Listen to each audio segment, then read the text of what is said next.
আমি কিতা করি আর জানো নি? আমি মনে মনে ভাবছিলাম কিতা যাই গিয়া চা একটা বানাই। চা বানানোর লেগে গিয়া দেখি চিনি নাই, আলু আছে। তো চিন্তা করলাম আলু ভাজি করে দিতাম, ভাজি করিয়া চা দিয়া খাই দিতাম, নিমখ চা না কিতা। তারপরে আর চিন্তা করলাম রে না, তো ইলা তো মানুষে খায় না, আলু ভাজি দিয়া চা দিয়া নিমখ চা। তো চিন্তা করলাম দূর কিতা করতাম, চিন্তা করিয়া মাথা তাতাই আর কিতা করবো আগড়ি ওখান ঠিক করে ও এক বেটিয়ে দিছিল যার বড়ইর আচার। তো বড়ইর আচার একটা খাইয়া দেখি যাই কিলা লাগে আর কেমন রইল। মানে তোরা মশলা বেশ হয়েছে, তেল কম।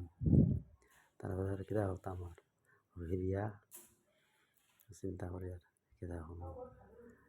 তে আবার করি তাড়াতাড়ি যান কোনো ব্যবস্থা করতাম পারে না, চিন্তা করলাম দূর আর পারতাম না হওয়া। তারপরে গেলাম নাই কিছু, ধুর ও আবার তার দিলাম দিয়া কই দূর আবার খাইতাম না, তুই দি একলা একলা ভাল লাগে না, আজকে লগরে গেছে গিয়া